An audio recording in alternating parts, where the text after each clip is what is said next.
ओम नमो भगवते वासुदेवाय। पंचतंत्र नामक पुस्तक जो है हमारे नीति शास्त्र की एक बहुत ही उपयोगी पुस्तक है जो जीवन के हर क्षेत्र में कुछ न कुछ ज्ञान प्रसारित करती है। उसी संबंध में आज युद्ध और संधि के ऊपर पंचतंत्र में एक कौए और उल्लू का वर्णन आया है। यह प्रसंग बहुत ही शानदार और बहुत ही शिक्षाप्रद है। एक बार पूरा सुनना। पंचतंत्र हमारे शास्त्रों में जीवन के हर क्षण का ज्ञान देने वाला तथा हमें हर स्थिति में सही रास्ता दिखाने वाला एक महत्वपूर्ण भूमिका निभाने वाला नीति शास्त्र का अंग है। आज के प्रसंग में युद्ध और संधि का वर्णन करते हुए उल्लुओं की पूरी गुहा कहते हैं उल्लुओं के निवास स्थान को कौओं ने जलाकर राख कर दिया था, उसी की कथा कही गई है।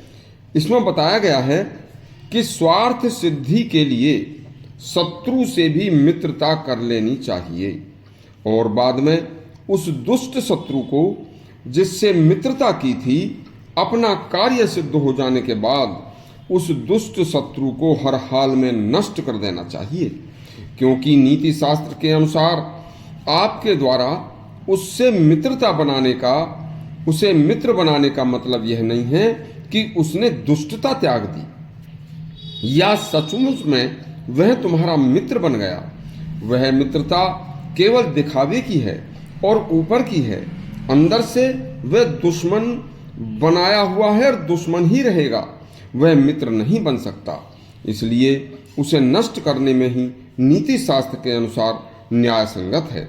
जैसे इस तंत्र में एक कौआ और उल्लू से मित्रता कर लेता है और बाद में उल्लू के पूरे गुहा उसके निवास स्थान को आग लगाकर नष्ट कर देता है। इसलिए शत्रु से सावधान रहना चाहिए, क्योंकि कौआ और उल्लुओं में दुश्मनी थी।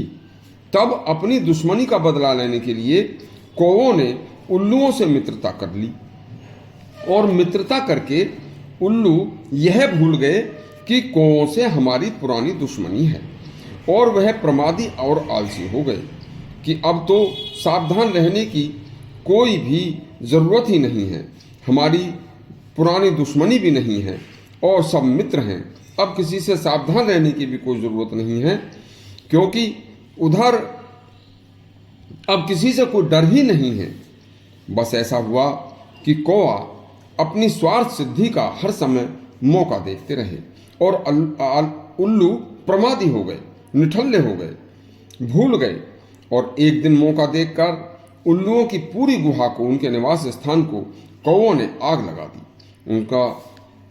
इसलिए नीति शास्त्र कहता है कि जो मनुष्य कोई भी राष्ट्र आलस्य में पड़कर या स्वच्छंदता से बढ़ते हुए रोग की, अपने शत्रु की उपेक्षा करता है या किसी बीमारी की उपेक्षा करता है, अनदेखी करता है और उस रोग या शत्रु से बचने का कोई उपाय नहीं करता और उसे नष्ट करने की कोई योजना नहीं बनाता, तो वह मनुष्य या वह राष्ट्र उसी शत्रु या रोग के द्वारा मारा जाता है।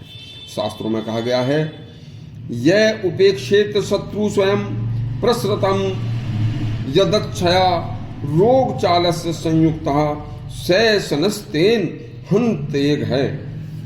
इस प्रसंग से हमें यह शिक्षा मिलती है कि यदि कोई शत्रु बार बार समय समय पर हमें घात लगाकर हमला करता है या कोई रोग हमें धीरे धीरे समय समय पर हमें घिरता है और फिर भी हम उस शत्रु की बातों में, चिकनी चुपड़ी बातों में आते हैं या रोग कभी दब जाता है पर उभर जाता है, हम ध्यान नहीं करते तो उस पर विश्वास नहीं करते, तो इस तरह से हम उसी रोग या शत्रु के द्वारा मारे जाएंगे, यह निश्चित है।